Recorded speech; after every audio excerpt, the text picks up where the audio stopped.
Muy bien. Bueno, muy buenas tardes a todos. Muchas gracias por el interés en el seminario. El día de hoy, bueno, antes que nada, aprovechar, todavía es enero, entonces todavía les deseamos un feliz año a todos. Esperemos que hayan descansado, esperemos que todos estén sanos, se mantengan sanos y a resguardo, y cuidando a sus personas mayores y personas con predisposiciones. Entonces, tenemos el placer hoy de tener al doctor Rodolfo García Contreras de la Facultad de Medicina, que aceptó la invitación para dar el primer seminario de la serie de seminarios que organizo para microbiología CQB, del posgrado de Ciencias Químico-Biológicas. Entonces, les voy a platicar un poquito de Rodolfo antes de dejarlo hablar a él. El doctor Rodolfo García obtuvo su licenciatura en investigación biomédica básica en el Departamento de Bioquímica del Instituto de Fisiología Celular en colaboración con la Facultad de Medicina.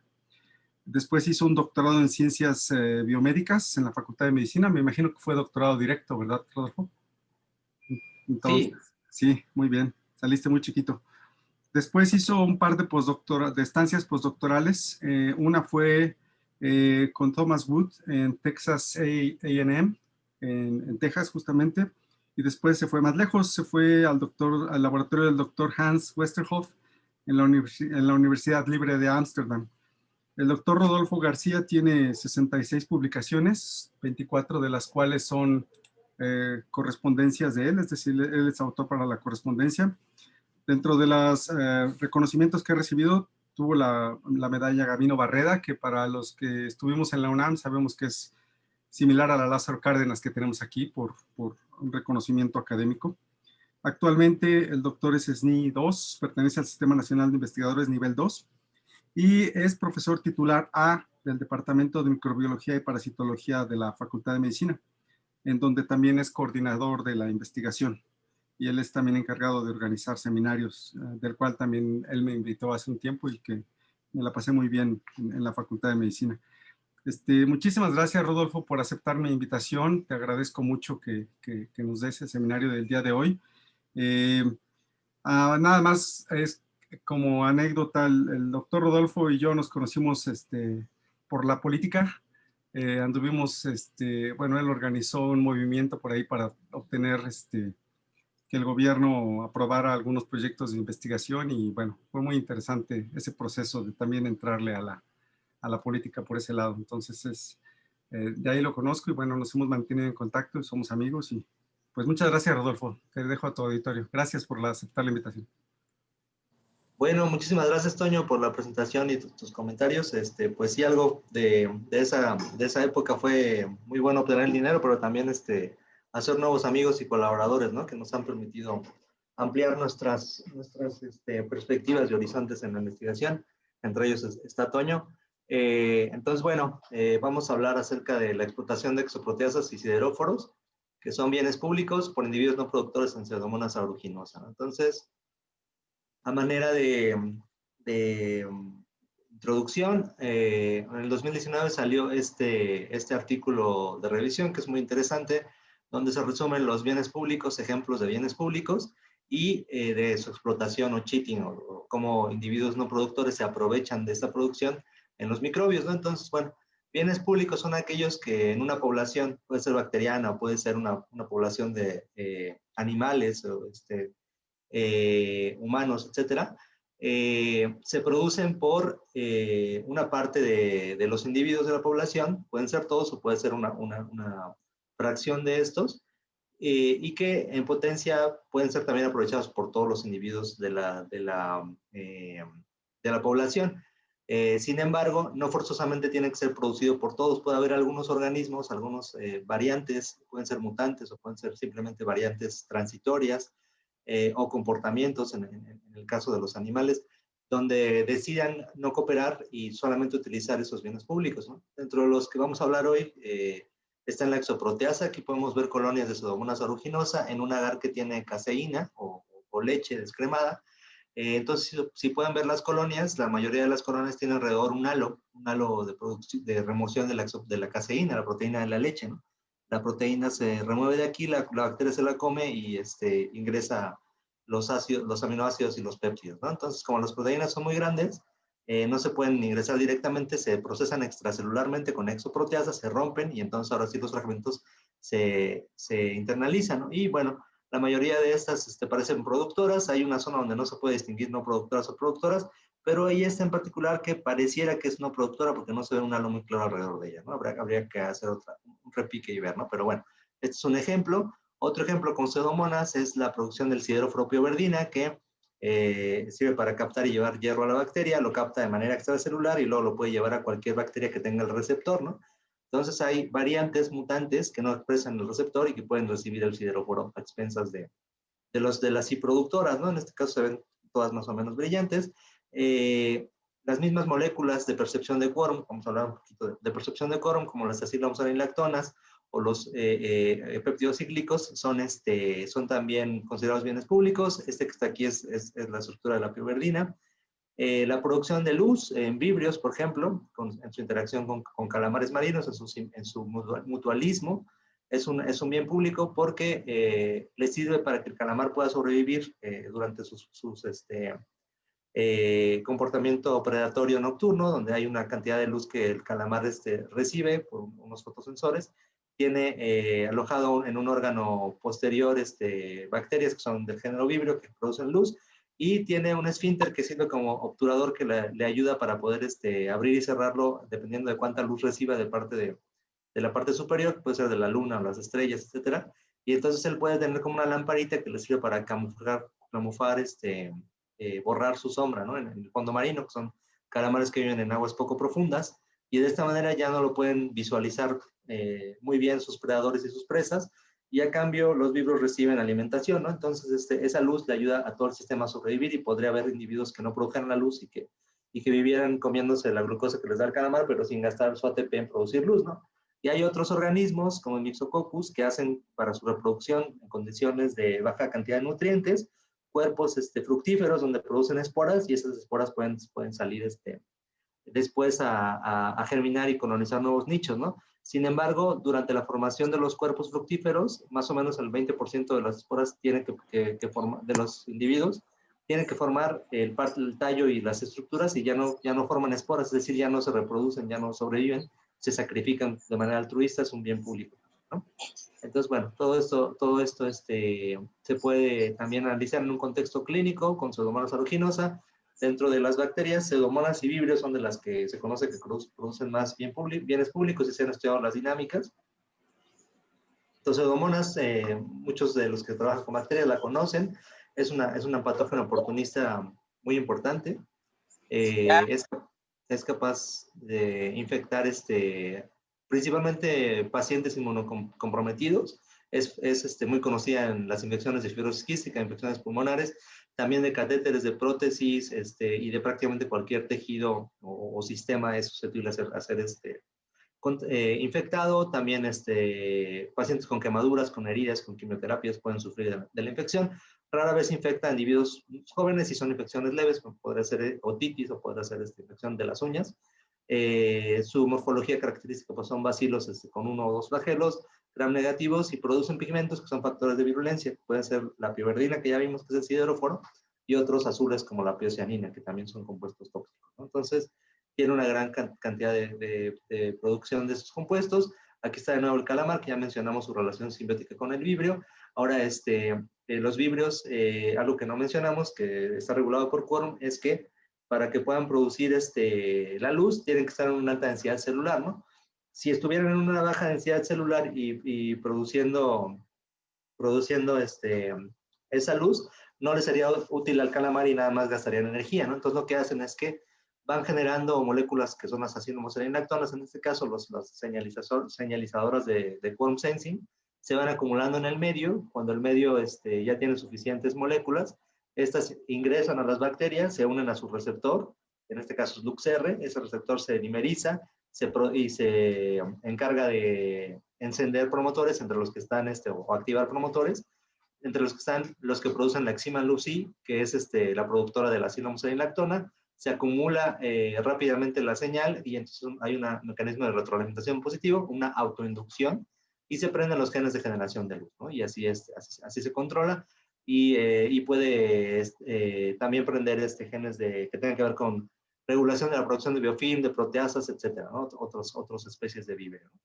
Pseudomonas aeruginosa tiene un sistema de quórum que es complejo. Aquí vemos solamente una parte. Se dice que es un sistema canónico, que tiene el componente principal de la jerarquía, es la CR, la SI, es el sistema principal, porque es el que se enciende primero. Las R es el receptor, R por receptor, las por elastasa, porque controlaba la producción de la proteasa elastasa. Va a censar a la acilhomocelinlactona 3-oxo-C12 o dodecanoil, que es producida por la ASI. Esta la ASI es la enzima y las enzimas son ahí porque producen el inductor. Se produce, también se dimeriza y empieza a activar, a aumentar o potenciar la producción de más la ASI, de más señal, y aprender otros genes, entre los que se encuentran las A y las B, que son los responsables de hacer las elastasas tipo A, tipo B, pero también colagenasas, proteínas del sistema de secreción tipo 2 para expulsarlas y toxinas. Se va también a un segundo componente que es RHLI con el RHLR receptor de la acilhomocelinlactona de cadena corta o C4. RHLI, el productor o la enzima que lo produce, tiene también su propio mecanismo de autorregulación y puede prender genes de producción de ranolípidos, pues se llama RHL, pero también las elastasas tienen control por el RHLR, la proteasa alcalina, el factor de sigma de fase estacionaria, la producción de piroxenina, que es el pigmento azul, ácido cianhídrico, están controlados de esta manera, ¿no? Entonces, condiciones de laboratorio en un medio con LB o en un medio definido, principalmente, se va a ver controlado el quórum de esta manera, ¿no? Hay otro sistema que tiene que ver con quinolonas, que actúa al final de la cascada, y hay condiciones y hay cepas en donde esta jerarquía no se cumple. Las condiciones, acaba de salir un artículo del grupo de la doctora Gloria Soberón, que indican que cuando hay condiciones de bajo fosfato, el sistema de las R, las I es dispensable y solamente funciona con el sistema de RHLR, RHLI.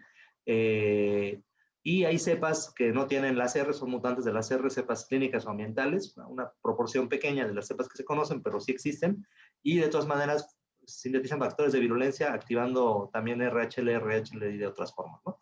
Pero en la CPP14 o en la CPP01 y en condiciones de laboratorio normales, hay esta jerarquía, y si uno se deshace o la CR pierde función, se pierde todo el sistema, y entre ellos está la producción de las exoproteasas, ¿no? Prácticamente no produce exoproteasas, por eso nos interesa a nosotros en este tema, ¿no?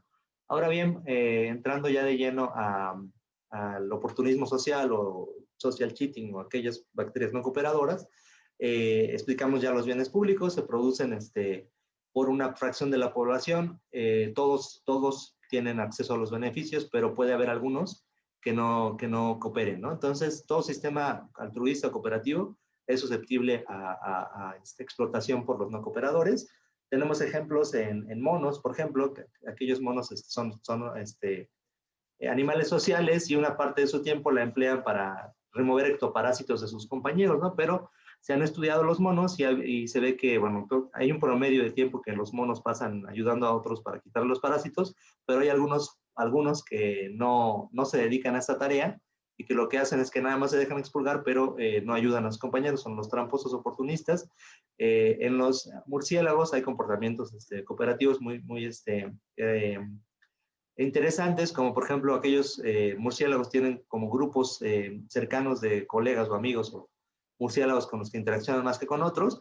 Ellos salen a cazar, no todos son exitosos, pero algunos de ellos lo son, y los que lo son comparten muchas veces regurgitando la sangre con sus compañeros, ¿no? Pero alguno de sus compañeros podría no cooperar tanto con los demás, ¿no? Cuando él coma, puede comérselo todo y no regalar parte de su dotación o regalar muy poco, ¿no? En bacterias pasa lo mismo, ¿no? Pueden producir bienes públicos, en este caso estudiamos proteasas sideróforos, pero pueden haber algunos que sigan disfrutando de sus beneficios, pero no cooperar, no produciendo, ¿no? Y esto lo vamos a discutir con los siguientes artículos, que fueron 2 artículos pioneros. En el 2007 salieron los 2, uno en Nature y uno en PNAS, de un grupo inglés y de un grupo de alemanes y estadounidenses. donde demostraron que había este tipo de comportamientos, precisamente utilizando Pseudomonas aeruginosa, ¿no? Entonces, lo que hicieron, aquí vemos la primera gráfica, fueron experimentos sencillos, pero que tuvieron resultados muy claros. Generaron o utilizaron la cepa PA01 con un marcador, un cierto crecimiento en ciertas condiciones, que es medio rico con baja aireación en este caso, pero bueno, medio rico.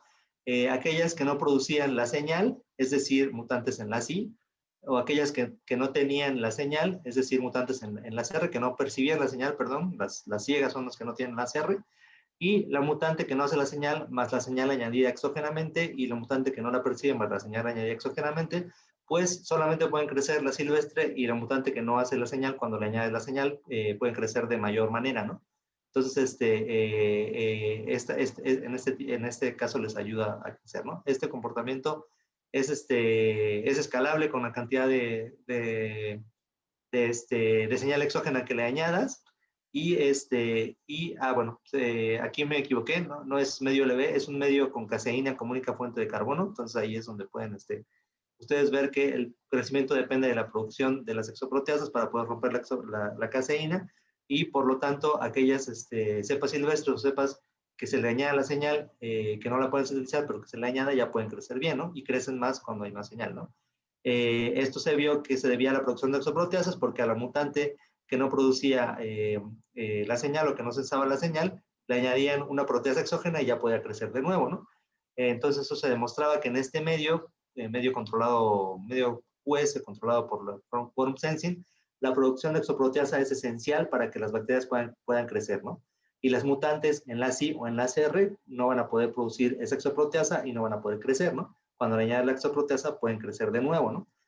Ahora bien, el fenómeno de cheating se verificó de esta manera, ¿no? Se inocularon en poblaciones donde había una buena cantidad, una gran cantidad de cepas de colonias silvestres, una pequeña proporción, ya sea de mutantes LACI o mutantes LACR, y a las 24 horas se midió cómo cambiaba esa proporción en las poblaciones, y se vio que se favorecían. Entonces esto cumple la definición de cheating, ¿no?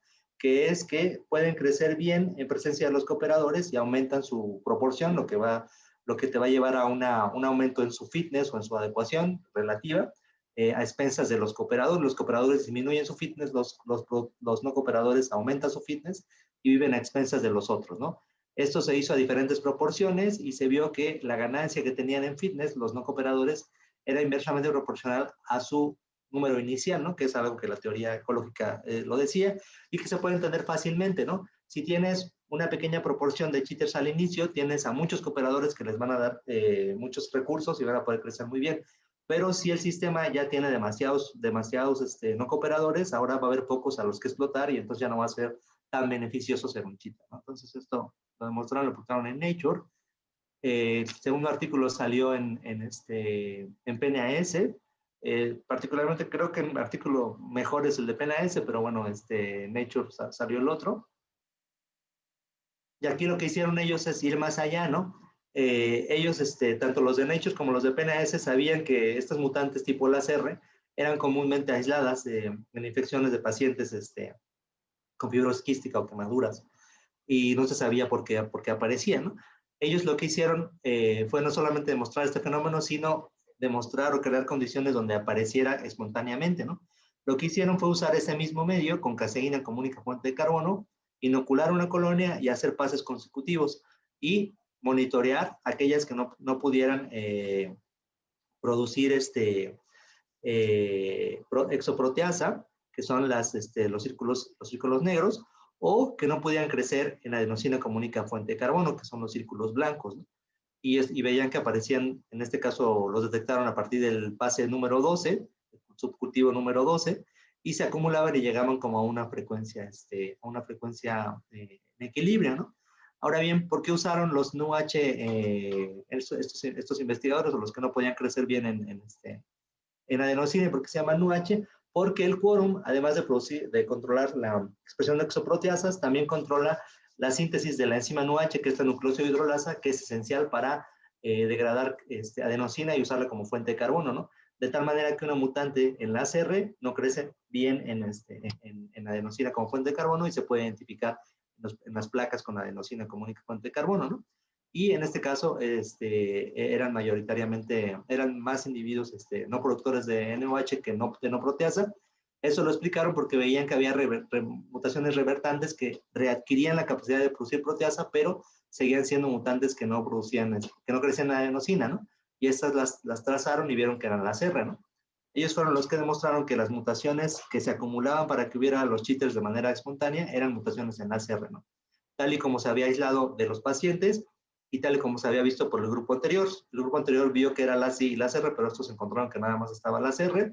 La mayoría son mutantes truncadas o cambio de aminoácido y pierden la producción de producir el halo en leche descremada. Ya no crecen en adenosina, no tienen la actividad de la elastasa, tienen poca producción de las homoserilactonas, no producen piosianina, que es otro marcador, y hay algunas que revierten estos fenotipos, ¿no? Pero la mayoría son las R. Todos los grupos que han replicado estos experimentos, entre ellos nosotros, hemos encontrado siempre que son mutantes las R, ¿no? Otra de las cosas que hizo este grupo, que fue también muy interesante, es extrapolar, poniendo concentraciones cada vez más grandes de no cooperadores en cocultivo con cooperadores, en este caso mutantes las R-, como la producción de la piosarina, que es el marcador que usaron para quórum, y el número de colonias iba disminuyendo proporcionalmente, ¿no? Hasta llegar a una proporción del 20% más o menos, cuando están en el 75% son mutantes, ¿no? Comparado con el crecimiento donde no hay ninguna mutante, ¿no? Y entonces ellos dijeron que si extrapolaban al 100, pues iban a tener 0 crecimiento, pero en esta región, antes del 100, después del 75, se iba a ver severamente afectado el crecimiento del cultivo, ¿no? A eso se le llama, o se le hizo un símil con la tragedia de los comunes, ¿no? Que básicamente existe una gran cantidad de individuos que están no cooperando y están explotando un recurso del cual depende toda la población, y entonces al llegarse a esas concentraciones saturantes de cheaters o de oportunistas, el crecimiento se detiene, ¿no? Y entonces hay una tragedia de los comunes y se colapsa la población, ¿no? Esto lo ejemplificaban con pastores que tenían vacas o ovejas y tenían un lugar común para pastar. Era beneficioso al principio para cada uno de los pastores añadir más vacas a este lugar, pero cuando saturaban la comida se morían todas las vacas y el sistema colapsaba, ¿no? Eso es básicamente la tragedia de los comunes. En nuestro laboratorio hemos hecho varios estudios con él al respecto. Uno de ellos fue empezar a ver si estos comportamientos también se pueden recuperar en cepas clínicas, ¿no? Que no necesariamente son iguales que las cepas de referencia, ¿no? Entonces, Anae Díaz, hace un par de años, entró al laboratorio a hacer su tesis de licenciatura y estudió 2 aislados clínicos que provenían de pacientes con quemaduras. Uno de ellos fue P329. Encontró que hacía crecimientos secuenciales en caseína como fuente de carbono, aislaba las no productoras de proteasa, encontró que había individuos que producían, individuos que no producían. A y B producen elastasa y proteasa alcalina, P729 es la wild type, C y D no producen, igual piosanina producen A y B, C y D no producen. Todos crecen más o menos bien en casaminoácidos como fuente de carbono, aunque un poco menos que la cepa parental, pero cuando las crece en caseína, aquí se ven 2 grupos diferentes, ¿no? La wild type crece muy bien, los grupos que todavía producen proteasas no crecen tan bien, pero crecen, y C y D no crecen, entonces esos son los cheaters en estas poblaciones, ¿no? Hicimos estudios de competencia para demostrar que podrían desarrollar el fenómeno de cheating, ¿no? Por ejemplo, poner el individuo C, que es uno de los oportunistas, no produce las proteasas, no crece bien solito en caseína, pero si lo pones en combinación, al principio como un 50% con el P729, su proporción se enriquece, ¿no? Y también el D, y también si utilizas los cooperadores que evolucionaron contra los cheaters, entonces ella demostró que había este proceso, y de eso fue su tesis de licenciatura.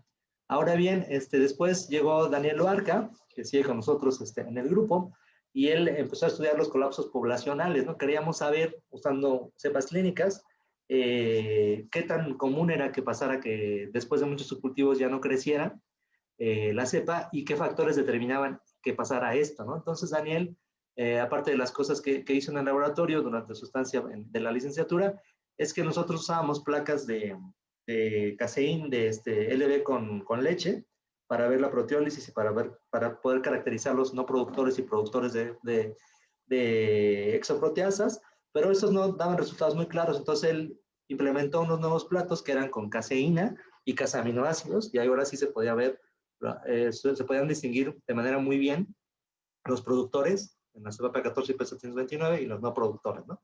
Y él vio que los colapsos eran raros, ¿no? Entonces, en este caso tuve que hacer 24 pases para ver un colapso en un cultivo de P14, 32 pases para ver un colapso en un cultivo, en otro cultivo de P14 independiente, y 30 pases para ver un colapso en P729. Entonces, los colapsos tardan tiempo, ¿no? en suceder, y aquí se verificó que era porque había más del 80% de los no productores y ya no podía crecer el sistema, ¿no? Entonces, algo que también hizo Daniel bajo su propia iniciativa fue tratar de diseñar un experimento donde él pudiera ver colapsos de manera más pronta, ¿no? No tener que esperarse un mes para poder ver un colapso. Y lo que él pensó es que si tú puedes, cada vez que tú haces un subcultivo, tomas cierta cantidad de bacterias y inicias un cultivo siguiente a 0.05 de DO, y así vas haciéndolo subsecuentemente, ¿no?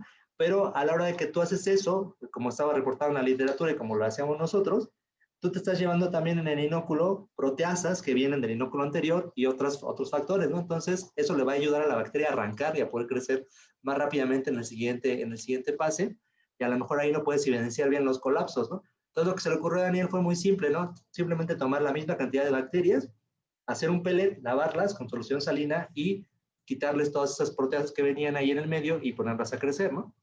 Entonces, bueno, además de eso, él aisló no productores de proteasa de PA14 y P729, les clonamos el gen LASR y se los regresamos, que es PMT1, y recuperaron su producción de proteasa, recuperaron su crecimiento, perdón, en caseína, su producción de hidrólisis de caseína, la producción de piocianina. Entonces eran mutantes también, también en LASR. No nos secuenciamos, pero con la prueba de la complementación fue suficiente para saber que eran mutantes o verificar que eran mutantes en la CR, ¿no? Y entonces ahora sí ya hizo los experimentos de los lavados en los pases subsecuentes. Entonces, vemos aquí PA14 y P729, el crecimiento que hay en cada uno de los pases. Cuando no se lava el cultivo, son crecimientos muy estables en estos casos, pero cuando se hacen los lavados había colapsos en ambos casos al séptimo día.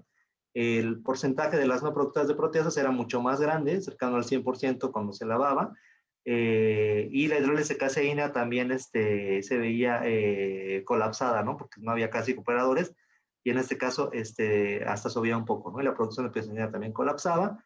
Lo que hizo también Daniel para comprobar que el factor importante de la proteasa es que en el día 5 del experimento con lavado se añadía una proteasa exógena comprada de Sigma que podía romper la caseína, y entonces se evitaba que se colapsara el crecimiento, se seguía produciendo, ya no había tantos productores de no proteasa, y la hidrólisis de caseína todavía era posible, y la producción de piocianina. Entonces demostró que esto pasaba de esta manera. Estudiamos los parámetros de crecimiento y vimos que cuando tú lavas el cultivo, va a haber una fase lag muy larga, mucho más larga que cuando lo haces sin lavar, y la cepa wild type va a tener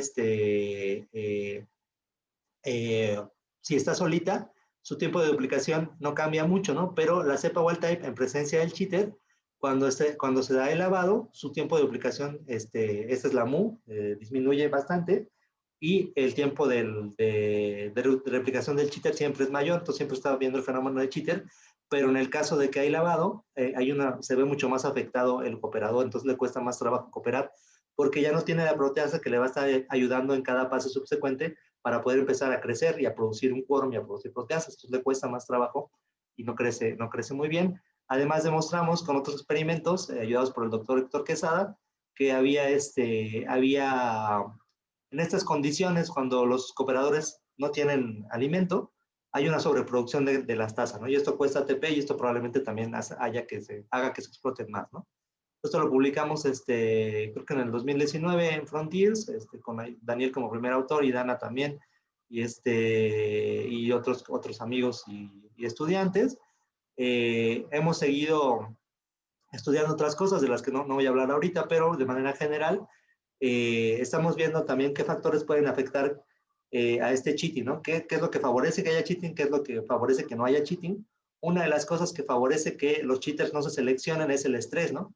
Porque los cheaters, los mutantes láser en particular, además de que no pueden producir proteasas, no crecen bien en la adenosina, también tienen disminución en su producción de enzimas antioxidantes, ¿no? Como la catalasa y la SOT, y también tienen unas membranas menos robustas, ¿no? No sintetizan ácidos grasos o fosfolípidos de cadena larga y no tienen tantos enlaces entre ellos, son membranas menos robustas, total de que son más sensibles al estrés. Si uno añade estrés, como por ejemplo peróxido de hidrógeno, en un experimento donde hay cheating, los cheaters se disminuyen considerablemente, ¿no? Entonces, a lo mejor en la naturaleza es una de las razones por qué esté acoplada la producción de bienes públicos con bienes privados, como estas enzimas de respuesta a estrés, ¿no? También vimos que los bacteriófagos pueden afectar diferencialmente a bacterias que tienen quórum y las bacterias que no tienen quórum. En general, son más dañinos para los que no tienen quórum y las pueden también desbalancear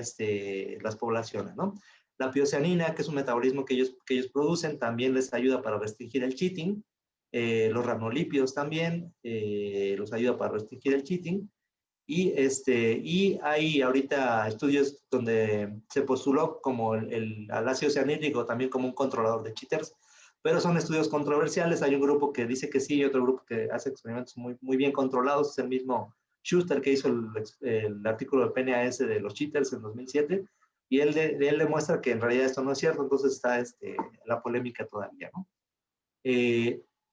Entonces, bueno, para terminar esta parte, otra cosa que estamos haciendo es ampliando nuestros estudios con las cepas clínicas para ver la frecuencia de los colapsos poblacionales, qué los causa, qué no los causa, utilizando el esquema de no lavar y el esquema de lavar los cultivos. Hemos hecho ahorita en la pandemia pocos experimentos utilizando el esquema de no usar lavados, ¿no? Aquí podemos ver el crecimiento de dos cepas control, P14-1 y P14-2, tres aislados ambientales que han sido aislados o de Cuatro Ciénegas o de un coco o de el Océano Índico. Me parece que este ID es del Océano Índico. Y nos llamó la atención que ID tenía una propensión notable a colapsar, ¿no? Por lo menos dos cultivos colapsaron pronto en relación con los demás. Entonces, lo que uno esperaba es que en este tipo de situaciones encontraras una gran acumulación de no productores de proteasa, ¿no? Como se ha visto con P14 por nosotros y otros individuos, que es lo que pasa cuando colapsan. Sin embargo, lo que vimos es que en P14 sí detectamos los cheaters, en IDE también, pero eran una proporción relativamente baja, ¿no? 20 o 30%, ¿no? Eso fue muy interesante. En cuanto a los otros aislados ambientales, también fue interesante que no encontramos ninguno hasta el pase 22. Aquí está graficado hasta el 20, pero hasta el 22 no encontramos ninguno, ¿no? Entonces, nos interesa saber por qué no producen aquí cheaters, cuándo se necesita para que empiecen a producir y qué tanto pueden colapsar, y por qué estos que sí producen, pero que producen muy poquitos, ya están colapsados a pases tempranos, ¿no? Una de las hipótesis que tenemos es que muchas de estas cepas clínicas a veces producen bacteriófagos, ¿no? Entonces, a lo mejor, si estas condiciones activan a los bacteriófagos, que estarían lisogénicos, muchas células se morirían, muchos cooperadores, por ejemplo, morirían, y entonces ya no habría suficientes cooperadores y el cultivo colapsaría. Es solamente una hipótesis, pero gracias a un amigo de nosotros, Daniel Cázares, que estudió estas cepas, él encontró, usando como cepas testigo, una cepa TCC y otra cepa que es muy sensible a los fagos, que si usaba sobrenadantes de la IDE, aquí está el sobrenadante de la IDE y de la IDE, hay producción de fagos probablemente porque esta cepa se lisa, ¿no? Y muchas cepas también. También esto pasa, entonces, incluso pasa con la PA14 para esta cepa. Vamos a hacer y para esta cepa también, vamos a hacer estudios detallados de evaluar la producción de los bacteriófagos y ver si esto está teniendo que ver o no en estos experimentos, ¿no?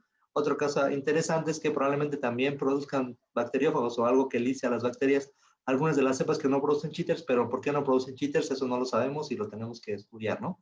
En algunos casos se veían halos muy tenues en las cajas de caseína con casaminoácidos.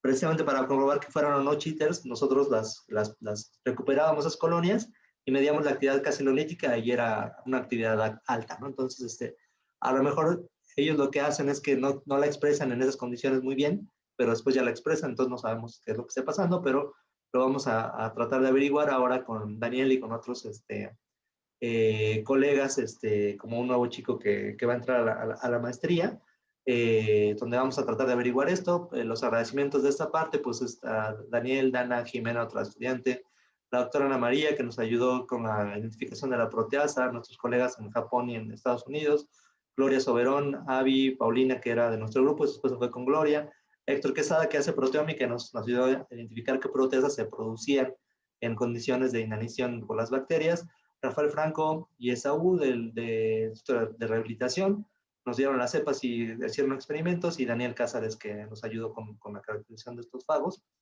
y los donativos, ¿no? Entonces, bueno, rápidamente vamos a la última parte del seminario, que es lo de los sideróforos.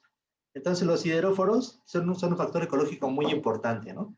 En un artículo clásico de Kim Lewis, que es un investigador muy reconocido, él explicó que una de las razones por las cuales nosotros podemos solamente cultivar a un 1% o menos del 5% ciertamente de las bacterias que hay en algún nicho, es porque hay muchas que requieren factores que se tienen que añadir al medio, y que este factor principalmente son los sideróforos, ¿no? Entonces, demostró que muchas de esas cepas no cultivables, cuando tú les ponías sideróforos, eran cultivables, ¿no?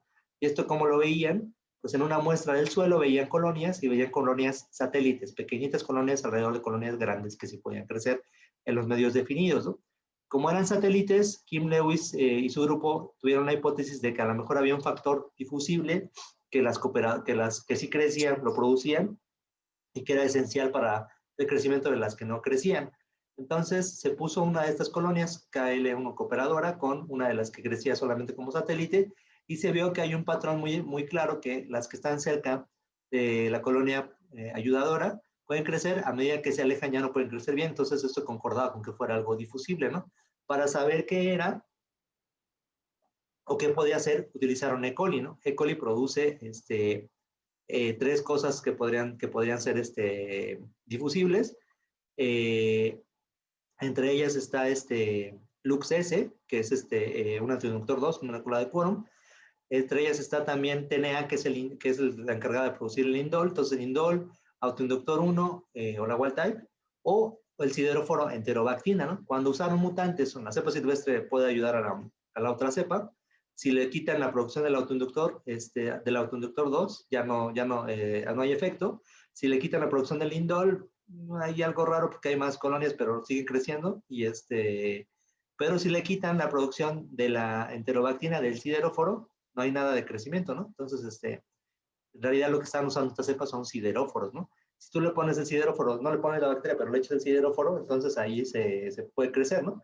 Entonces esto es muy interesante, porque en esos medios en realidad no hay bajo hierro, ¿no? El hierro no es limitante, ¿no? Pero las bacterias no saben crecer si no se roban el sideróforo de las vecinas, ¿no? Entonces, dentro de los ambientes naturales, dentro del suelo, entre los lagos, los mares, hay una gran cantidad de probables oportunistas que se están robando los sideróforos, ¿no?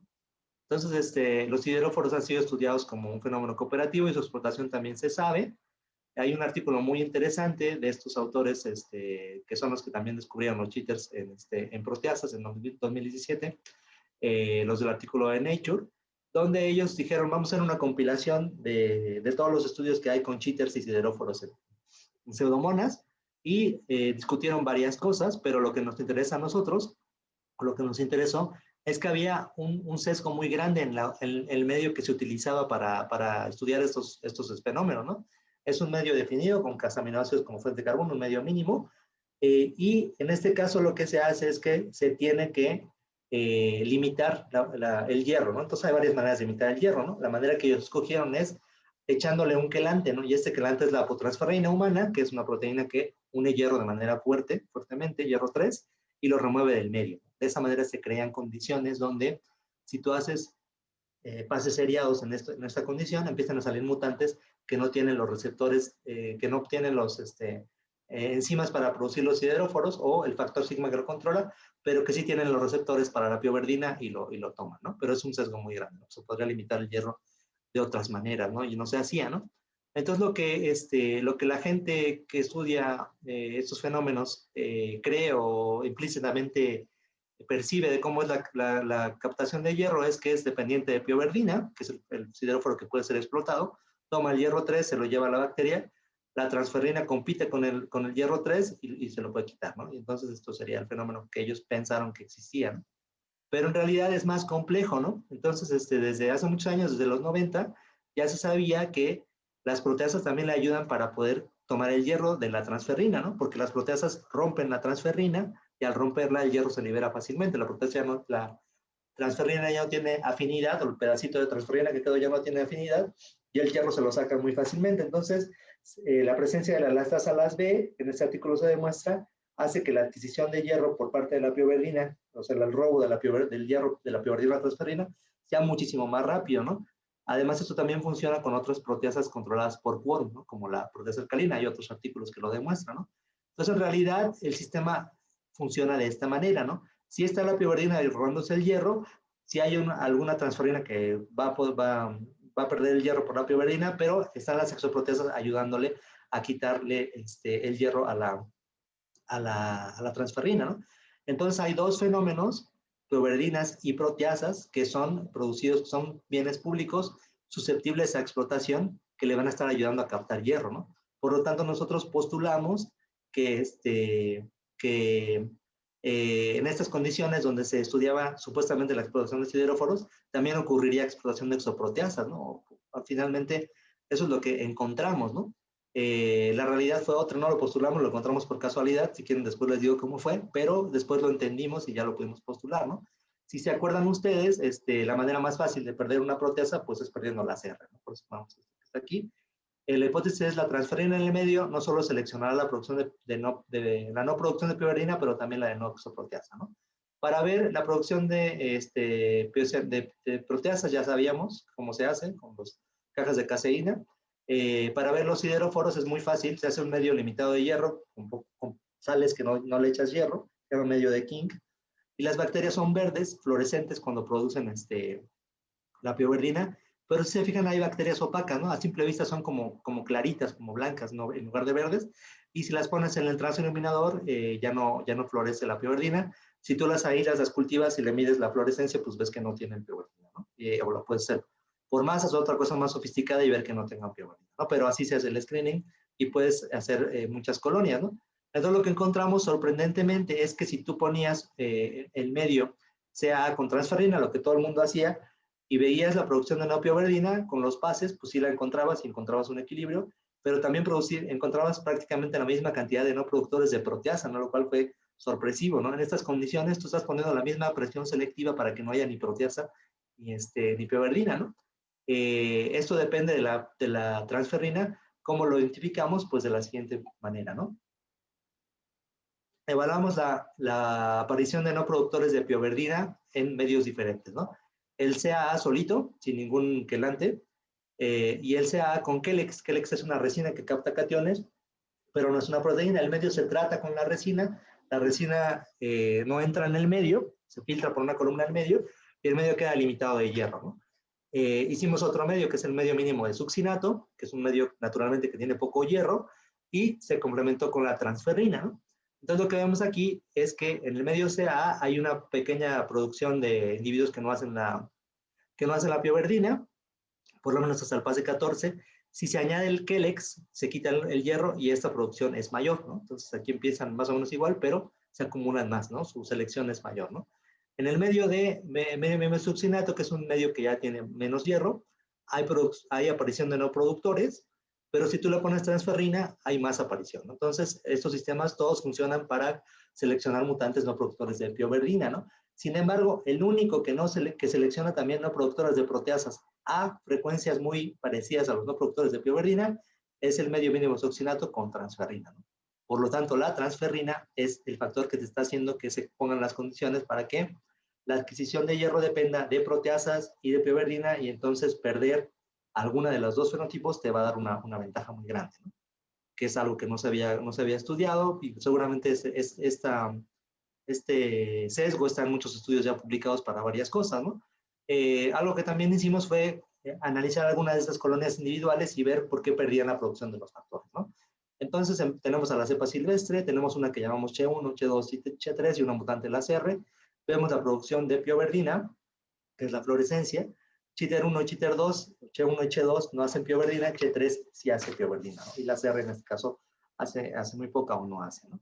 La actividad casinolítica, wild type es el control, la CR ya sabemos que no hace nada, y en este caso CHE1 y CHE3 no hacen actividad casinolítica, pero CHE2 sí hace, ¿no?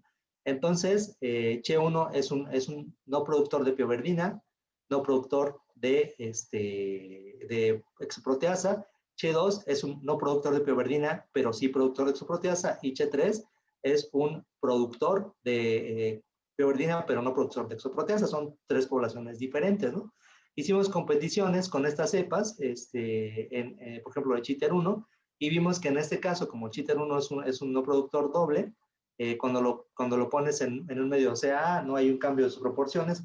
Cuando lo pones con CA transferrina, se enriquece, o sea, hay un fenómeno de cheating. Y si lo pones en caseína como única fuente de carbono, como también no hace exoproteasa, se enriquece y se aprovecha de la cepa silvestre.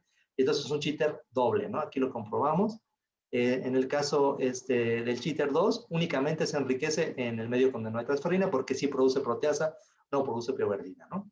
Hicimos también la distribución de los diferentes tipos de fenotipos, es decir, productores de los dos, no productores de proteasa, pero sí de pioverdina, no productores de ninguno, y productores de pioverdina, productores de proteasa, pero no de pioverdina, y vimos que los wild type iban disminuyendo con los pases. Aquí son pases 6, 8, 10 y 14, 12 y 14, y los que aparecían de manera preponderante eran los dobles no productores, ¿no? Proteasa sin proteasa y sin pioverdina, y de los otros había algunos pocos, ¿no? Pero los más favorecidos eran los que al mismo tiempo perdían los dos fenotipos, y eso es de esperar, porque le va a dar una mayor ventaja a un no cooperador que no produzca ni pioverdina ni proteasa, no gasta energía en ninguna de las dos cosas y se aprovecha de los otros, ¿no?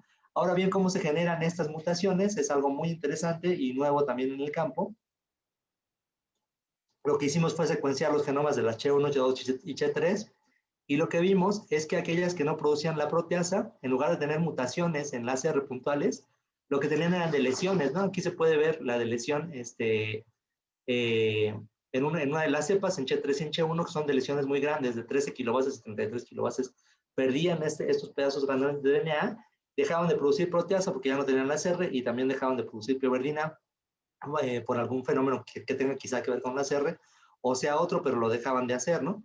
Entonces, vimos los marcadores, la presencia del gen LASR no estaba en CHE1 y CHE3, que son los no productores de proteasa, pero sí está en CHE2, y PBDS, que es el factor sigma del cual depende la producción de la pioverdina, estaba presente en todas las clonas. Otra de las cosas que también hicimos es que estas lesiones tan grandotas implican genes de motilidad, genes del flagelo, del ensamblaje de flagelo. Entonces dijimos, aquellas que tengan la deleción no van a poder nadar porque no van a tener los flagelos, y efectivamente eso pasó, ¿no? Cepa silvestre H2, que son mutantes que sí tienen proteasa y que no tienen la deleción, sí nadan, y las CHE1 y CHE3 no nadan, ¿no?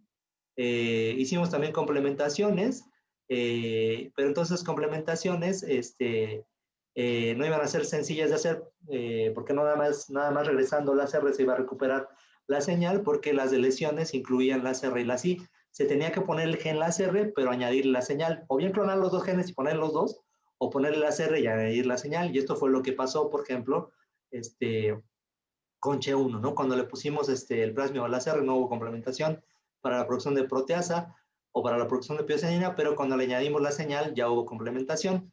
El caso del H2 era una mutante en PBDS, porque al ponerle PBDS de vuelta recupera la producción de pioverdina, ¿no? Y CHE1 también recupera la producción de proteasas con el vector más la CR, pero con la señal, ¿no? Entonces, CHE1 y CHE3 se complementaban, pero solamente en presencia del autoinductor, ¿no? Entonces, bueno, también vimos que en PA01, si tú pones transferrina en el medio, puedes aislar mutantes que no hacen pioverdina, aunque una frecuencia menor que con P14, y solamente cuando pones transferrina puedes aislar mutantes que no hacen exoproteasa. Caracterizamos el nado de estas y vimos lo mismo. Hicimos algo que no traigo aquí, pero fue que bueno, durante el proceso, mandamos este paper así a preprint, nos contestaron de la revista, nos pidieron más experimentos, caracterizamos otras 47 colonias que venían de PA01 o PA14 en medios con transferrina y sin transferrina, y encontramos una mayor diversidad de fenotipos, ¿no? Pero el que era preponderante es el que probablemente tenga la de lesión, porque eran bacterias que perdían la proteasa, la pioverdina, y no tenían no tenían capacidad de nado, ¿no? La mayoría. Entonces, confirmamos que era el fenotipo más usual, aunque también encontramos algunas que probablemente sean mutantes sencillas en la CR, por ejemplo, o en producción de pioverdina en PBDS, ¿no? Entonces, todo eso lo tenemos ahorita en revisión. Y ya para terminar, tenemos también un review que acaba de salir con Daniel, que es hoy les hablé de todo lo malo que pueden hacer los cheaters, pero también hay aparentemente algunos procesos en los que podrán ayudar a las comunidades microbianas, ¿no? Y esto lo discutimos en este artículo reciente en el PEMS Microbiology Ecology, y tuvimos la suerte de que el editor le gustara y lo va a seleccionar como un artículo para su sección del editor, y vamos a hacer un video que va a salir en Twitter para promocionar el artículo. Finalmente tengo que agradecer a todos los muchachos que participaron en el proyecto. Esto fue como el club de Toby en este caso, fueron puros hombres, por casualidad, pero en este caso están Alberto, Osvaldo, Isamu y Gabriel, que son estudiantes del programa Fines, ¿no? Estos estudiantes son de pregrado de medicina, que realmente tienen poco tiempo para hacer experimentos, pero son muy entusiastas, llegaron al laboratorio, y como eran 4, decidí ponerles este proyecto, ¿no? En realidad era un proyecto parecido, no pero ellos encontraron este fenómeno, ¿no? Entonces fue de manera de casualidad, porque nosotros no lo buscamos, nosotros estábamos viendo nada más diferentes cepas, viendo qué tan común era que produjeran, que surgieran individuos no productores de pioverdina en estas cepas, obviamente como control P14, que es con la que estudiamos, y ver qué factores determinan que no produzcan la pioverdina, que se seleccionan o no, y se podría ver colapsos poblacionales. Pero un día se nos acabaron los platos para ver los sideróforos, y Alberto me dijo, ¿qué hacemos si tenemos que sacar colonias y ya es bien tarde, no nos queremos quedar a hacer más placas? Entonces le dije, pues agarra los de caseína y luego los pasas a mañana aquí cuando ya tengas tiempo. Y ahí encontramos que los que no producían pioverdina no producían proteasa también, ¿no? De hecho, Alberto ya me había dicho que los viéramos así, pero yo le dije que no los viéramos así porque no los íbamos a encontrar, pero los encontramos. De ahí se siguieron esos muchachos trabajando. Se incorporó Caleb, que es un postdoc que ahorita está buscando beca para quedarse en el laboratorio, Daniel, a ayudarnos con los experimentos para clonar los genes para hacer las complementaciones, PCRs para caracterizar todas las flores que caracterizamos después. Alguien muy importante es Adrián Cáceres, que es autor de correspondencia en este artículo. Él es nuestro amigo que nos ayuda en toda la bioinformática. Entonces, nuestros amigos de Japón, el doctor Toshinari y Hoshi, se encargaron de hacer las secuenciaciones, y Adrián se encargó de analizarlas, ¿no? Entonces las analizó, y no solamente se quedó en el análisis de variantes, ¿no? Solo porque lo hizo, pero no encontró las variantes. No encontró que hubiera mutaciones en la CR, pero entonces se dio cuenta que en la cobertura había regiones que no tenían casi cobertura, y entonces descubrió las deleciones y pudo, con sus análisis informáticos, decirnos dónde estaban las deleciones, ¿no? En qué parte de los locus estaban, ¿no?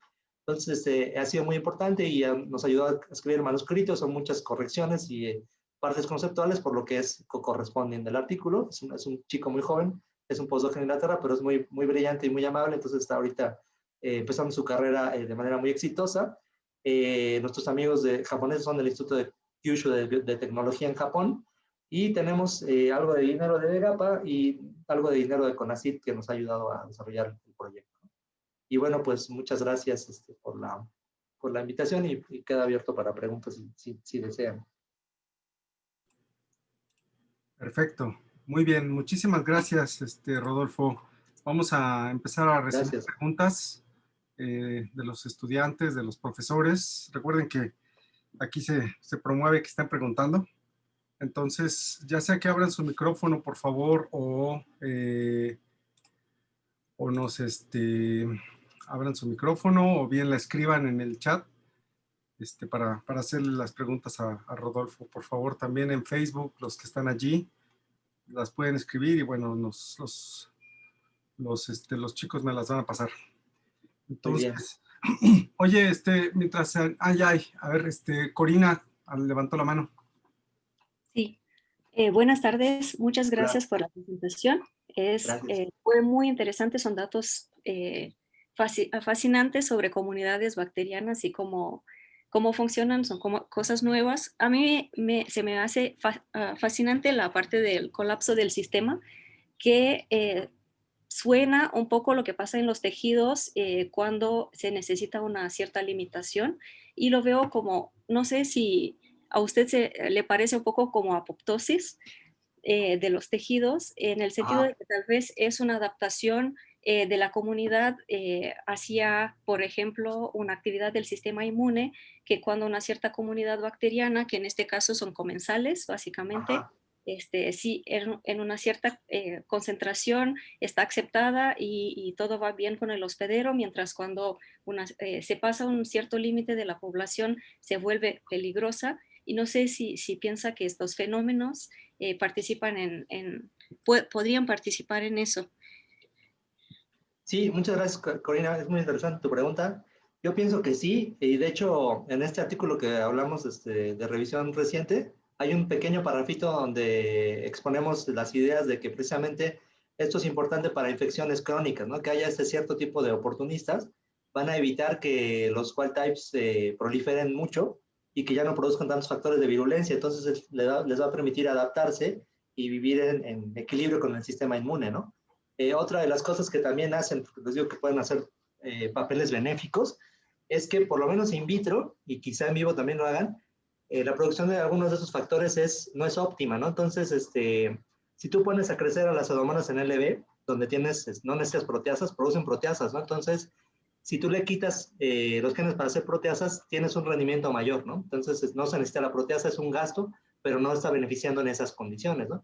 Entonces, hay experimentos de Ayari Fuentes de genómica que han estado en Inglaterra haciendo su postdoc con un sistema similar que son levaduras, es Saccharomyces, ¿no? La Saccharomyces produce a la enzima invertasa para romper al azúcar y meter glucosa y fructosa o glucosa para romper la sacarosa, y es un bien público también, ¿no? Entonces también se produce en exceso. Entonces ella demostró que si ponías una pequeña cantidad de no productoras, el rendimiento, o sea, el número de individuos totales del cultivo crecía, ¿no? Entonces hay condiciones donde no es necesario producir tantos sideróforos o invertasa o proteasas, y entonces si tienes una pequeña cantidad de explotadores, van a hacer que el número sea mayor, ¿no? Entonces esto podría beneficiar a las poblaciones. Hay otros que demuestran que eso les sirve para poder crear diversidad microbiana, ¿no? Entonces hay un artículo donde ponen a competir Burkholderia con Pseudomonas, y Pseudomonas, como es muy competitiva, casi siempre desecha a los competidores. Pero si tú le pones cheaters al sistema, cheaters de Pseudomonas, es un medio limitado con hierro, la Pseudomonas está siendo afectada por sus cheaters, entonces ya no es tan competitiva, y entonces la Burkholderia puede crecer, ¿no? Entonces a lo mejor el ensamblaje de estructuras complejas también requiere estos sistemas, ¿no? Entonces, bueno, es algo muy interesante. Sí, y también de punto de vista terapéutico, eso puede ser como propuesto como una estrategia al lado de lo que se utiliza ahora contra patógenos, tal vez, apoyando a las estrategias que existen en este momento. Sí, se ha hecho, se ha propuesto y se han hecho experimentos in vitro. Y si tú le metes cheaters a una infección en ratón, tienes menos daño, ¿no? Entonces, bueno, dicen que es muy arriesgado y eso, ¿no? Pero estos dicen que tienes que meter cheaters sensibles a antibióticos, entonces vas eliminando a los wild type y luego ya matas a los cheaters. Hay artículos publicados donde demuestran que hay cheating in vivo y que disminuyes tú el daño y la letalidad de las infecciones añadiendo estos tipos de organismos, ¿no? Sí, y perdón, una última pregunta. Sí.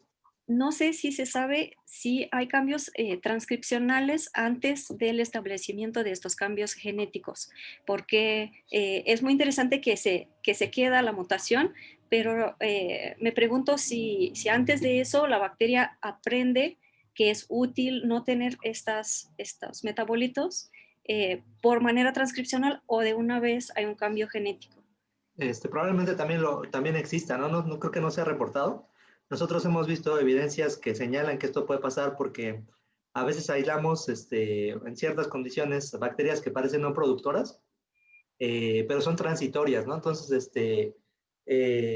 tú las tomas en la placa, pero después las agarras y le mides la producción de proteasas y sí la tiene. parece que no son mutaciones, ¿no?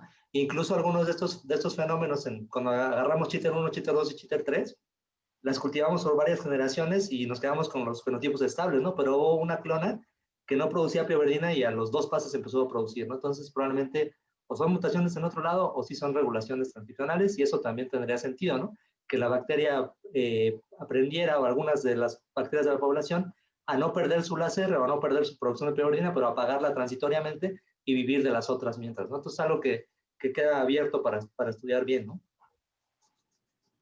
Muchas gracias. Gracias. Muchas gracias, Corina. Hay otra pregunta de Rogelio. Adelante. Buenas tardes, doctor. Muchas gracias por su Gracias, buenas tardes. plática. Bueno, creo que la contestó al final, pero ¿cómo se aíslan las no productoras?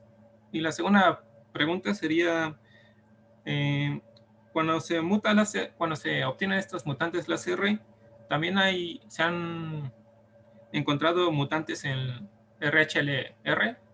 Ah, muy buena pregunta. Pues aislarlas es fácil, ¿no? Tú primero tomas una placa y ves o no producen proteasa, o no producen pioverdina, o no producen ninguna. Tomas la colonia y la guardas, ¿no? Lo que nosotros hemos hecho también como precaución es hacer varios pases para saber si el fenotipo es transitorio o no. Y guardamos las que son fenotipos que siempre se quedan y guardamos algunas de las otras y vamos a ver si las podemos también estudiar, ¿no? En cuanto al RHLR, eso es muy interesante. No se han encontrado en estas condiciones, pero recordamos que en estas condiciones láser, por lo menos en PA14, láser, siempre y cuando haya alta concentración de fosfato, es el más importante para hacer proteasas, ¿no? Pero si tú pones, por ejemplo, nadie lo ha hecho, yo creo, todavía, porque apenas salió el reporte de que RHLR puede funcionar de manera independiente en bajo fosfato. Si tú crecieras a las bacterias con alguna proteína pero con bajo fosfato, a lo mejor podrías encontrarlas, ¿no? Pero hay otros que sugieren que los mecanismos de control de los cheaters, como la producción de cianuro, nosotros vimos piocianina y ranolípidos que tienen que ver con RHLR, son regulados por RHLR de tal manera que si tú tienes mutantes que no tienen RHLR, esas cuando salgan los cheaters van a morirse, ¿no? Entonces, no se ha visto y se ha visto que si tú generas cheaters de RHLR no compiten bien, ¿no? Entonces, bueno, es interesante. Sí, muchas gracias. Gracias. Muchas gracias, Rogelio. ¿Alguien más? ¿Preguntas, ya sea escritas o que levanten la mano y pregunten? Mientras se van animando, oye, Rodolfo, a lo mejor lo dijiste, pero se me fue. ¿Qué porcentaje en una población llega a ser cheater? Pues más o menos se queda entre el 50, 60, 40% y eso puede ser estable, ¿no? Pero cuando se rebasa el 70 o 80 es cuando ya se pueden dar los colapsos o incluso hasta 90%, ¿no? Ya. Depende del sistema y si lavas o no lavas.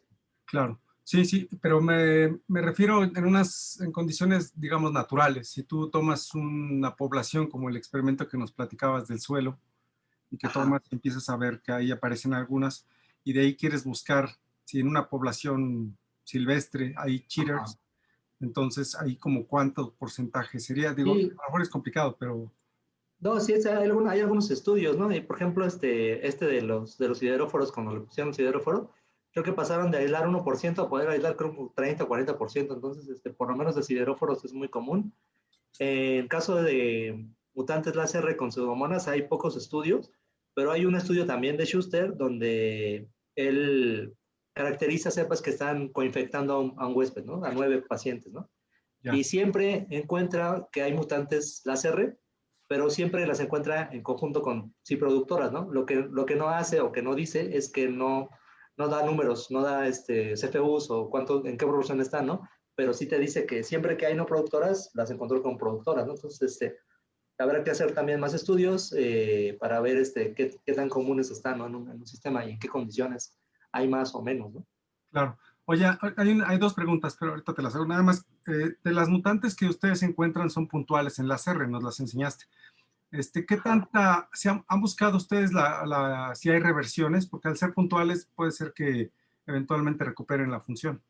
Sí, de las que buscamos en caseína, deben ser mutantes láser porque complementan con láser, ¿no?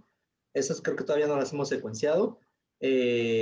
hemos visto que hay, bueno, Schuster vio que había revertantes, pero no revertían en las R porque seguían sin crecer en adenosina, pero había mutaciones en otro lado, que no dijo en cuál lado, pero recuperaban la producción de exoproteasa, ¿no? Cuando nosotros usamos el medio de casaminoácidos con transferrina, las mutantes que no hacen proteasa no son puntuales en láser, o la gran mayoría no lo son, ¿no? Quizá de estos caracterizamos como unas 50 más, y de esas 50 yo creo que había 20 no productoras de proteasa, quizá una que fuera mutante puntual láser, ¿no? Las otras son por deleciones, y quién sabe por qué se seleccionan esas, pero es lo que sucede. Otra cosa que hemos hecho pero no nos ha salido es dejar a una cheater para ver si vuelve a crecer, ¿no?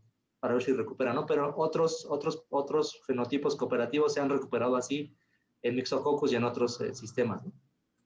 Ok, gracias. Mira, hay una pregunta en el chat de Daniel.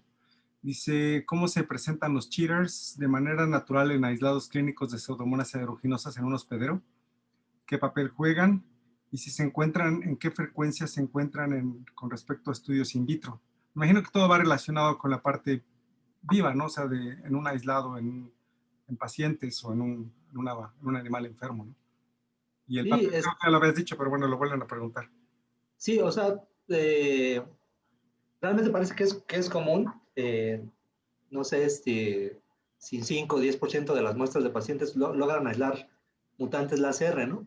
Hay pocos estudios donde estudian la diversidad. Te digo, uno fue de Schuster, donde encuentra que en todos los casos, creo que eran 9 pacientes y en 3 o 4 encontró mutantes LASR, pero coexistían con las cepas que sí tenían LASR, ¿no?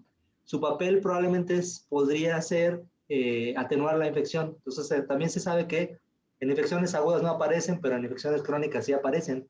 Entonces, lo que pueden estar haciendo es que ya no producen ellos los factores de virulencia que son inmunogénicos y que dañan al huésped, ya no hacen proteasas, hacen menos sideróforos y otras cosas, no hacen. Y también explotan a las silvestres y entonces esas pueden crecer menos y por lo tanto el daño es menor, pero entonces hay como un trade-off, en donde pierden virulencia, pero ganan a lo mejor sobrevivencia porque el sistema inmune ya no la está destruyendo tanto, ¿no? Entonces, ese es un posible papel que pudieran tener, ¿no? Claro, ok. Oye, y bueno, dice que sí se sabe qué frecuencia la encuentras en vivo, pero me imagino que es difícil, ¿no? Sí, o sea, no he visto que haya cosas cuantitativas, ¿no? O sea, sí de frecuencia en cuanto a de tantas muestras de pacientes encontramos no productoras en algunos, sí, pero en qué proporción estén las no cooperadoras con cooperadoras dentro de la infección, eso creo que no se ha hecho. Ya. Ya estaría interesante algún modelo, a lo mejor con fluorescencia o luciferasa, que ahora puedes ver las Sí, infecciones, ¿no? Estaría interesante. así es. Muy bien. Oye, me llamó mucho la atención la parte de los sideróforos, que al avisionarle encuentras, logras aislar bacterias que no se podían cultivar antes. Sí. Y eso, ¿sabes tú si hay estudios por ahí en donde ya utilicen sideróforos de distintos tipos y aumente la proporción de bacterias que logran aislar, que logran cultivar? En este caso, en el de Lewis, usó varios tipos. Y te digo que pasó como del 5% o menos, del 1% al 20 o 30% de Ya. colonias recuperables. Ya no he visto si ellos hicieron o alguien más hizo algo semejante, pero sería interesante porque pues, te permitiría aislar muchas más bacterias de las que ahora puedes aislar. Claro, sí, sí, no, eso está muy interesante, ¿no? Porque esa es una de las Sí. limitantes. Y sí, está padre lo de los sideróforos también. Muy bien. ¿Alguna otra pregunta, jóvenes, profesores, de los que están por ahí? Oye, ya que disminuye, que ocurre el colapso poblacional, me llamó mucho la atención la pregunta que te hizo Corina, relacionándolo con apoptosis. ¿Esas que ya no crecen, se mueren o quedan quiescentes? No, están vivas. Están No quiescentes, hemos, ahí están esperando a que llegue algo. sí, no hemos estudiado qué tanto sobreviven, ¿no? Pero es interesante saber, ¿no? Pero sí, o sea uno puede tener un cultivo que ya no creció, que ya no se duplicó ni siquiera una vez, o sea, empezó a 0.05 y ya el siguiente cultivo ya no llega a 0.1, es cuando ya decimos que hay un colapso. Lo hemos dejado, en lugar de 24 a 48 horas no crece, pero si tú tomas colones de ahí siguen vivas, ¿no? Ya. Tanta viabilidad se preserve? No lo hemos estudiado, pero siguen ahí y quién sabe cuánto tiempo puedan seguir. Sí, bueno, las bacterias son bastante aguantadoras, pero sí, que me quedó esa duda cuando estabas contestándole a Corín. Muy bien. ¿Más preguntas? En Facebook, no sé si tenemos alguna, déjame revisar. Creo que en Facebook no. Sí, hay bastante gente viendo, bueno, 22 personas viendo y acá tenemos Bueno, 50. Llegamos a 58, lo cual es muy muy bueno, bien. bastante gente presente. Yo tengo otra pregunta, doctor. Adelante, por favor, Rogelio. Doctor, ¿sabe por qué eh, es, las bacterias son más, digamos, sensibles a los fagos por medio de Ah, quórum? sí, mira, es muy interesante eso. Los pioneros en esto estudiaron E. coli y estudiaron Vibrio, ¿no? Entonces, en los estudios en Vibrio, lo que ellos postulaban es que decían, toda infección viral, cuando hay una densidad poblacional alta de los huéspedes, puede ser más grave porque se va a transmitir rápidamente y va a afectar a una gran cantidad de la población, ¿no?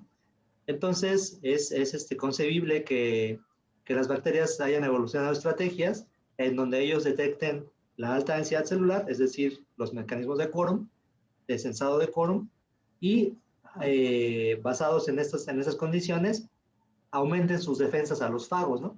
Entonces, lo que está bien demostrado en estos vibrios es que lo que hacen es que hay receptores, proteínas de membrana, por ejemplo, que son regulados negativamente su expresión con quórum. Es decir, cuando hay una alta densidad celular, hay menos receptores del fago, hay menos attachment y hay menos muerte, ¿no? Por lo tanto, si tú pones mutantes que no perciben el quórum, van a ser más sensibles, ¿no? En el caso de Pseudomonas, hay un estudio donde dice que es por la capacidad metabólica de las bacterias, que son no más susceptibles o no, que está ligado a quórum. Nosotros en nuestros fagos vimos que no tenía que ver con receptores porque se pegaban igual, los fagos a las mutantes láser y a las cepas silvestres, pero lo que vimos es que se hacían placas mucho más grandes en las mutantes que en las cepas silvestres. Y otra cosa que vimos es que se producían pocos fagos en las cepas mutantes, ¿no? Entonces es un poco paradójico, pero lo que creemos es, que no está demostrado, pero lo que creemos es que como las cepas silvestres, mutantes de quórum tienen unas membranas menos robustas, van a reventar rápidamente con poquitos fagos y entonces van a morir de manera más fácil o más rápida en presencia de los fagos. No lo sabemos, la única cosa que está bien estudiada, demostrada, es lo de los receptores, y hay otra cosa que también está estudiada, que es el CRISPR, ¿no? Entonces el CRISPR es más eficiente cuando hay quórum alto, ¿no? Entonces, estas dos cosas, pero probablemente haya más fenómenos involucrados, y probablemente haya fagos que actúan al revés, que maten más a las bacterias que tengan quórum, la coevolución y estas cosas, pero bueno, habrá que estudiar también. En nuestro estudio solamente estudiamos como 4 o 5 especies de un mismo tipo de fago, pero podemos ampliarlo a muchos, ¿no? Muy bien. Muchas gracias, Rogelio, por la pregunta. Mientras se animan, te muestro algo rápidamente. Digo, normalmente les hacemos algo así como lo que hicimos. Aprovecho para agradecerte que nos hayas dado el seminario, Rodolfo, y Gracias. te voy a hacer llegar la constancia que amablemente en la sección de estudios de posgrado de investigación de la escuela nos generaron para ti. Muchas gracias. Ojalá podamos vernos pronto para pagarte una comida que te tendría que Gracias. dar por haber venido, así como tú me invitaste. Y muchas gracias por la asistencia a todos. En un momento voy a pegar la liga para muchos de los estudiantes necesitan alguna constancia de asistencia. Yo espero que no están aquí por la constancia, ¿verdad? Que están aquí porque quieren aprender de pseudomonas y demás, pero bueno, entonces les voy a pegar a ellos la liga aquí. Y muchas gracias, Rodolfo, por todo. Muchas gracias. Espero que nos podamos ver pronto para festejar y para platicar en vivo y bueno, conocer a tu hija y a tu perrito que te anda por ahí bailando en vivo. Aquí está. Pero muchas gracias a todos los asistentes y que tengan buena tarde. La forma va a estar abierta solamente 10 minutos y la cerraré. Gracias, Rodolfo, cuídate mucho. Bien, muchísimas gracias. Gracias, Toño, por la invitación. Un gusto. Gracias, muchachos. Nos vemos. Hasta luego y gracias a todos. Cuídense, que tengan buena salud. Nos vemos. Gracias, igualmente. Hasta luego. Hasta luego. Bueno, ya está allí la liga, muchachos. La puse, la vuelvo a poner. Solamente va a estar abierta un poco, unos minutos. El doctor ya se fue. Y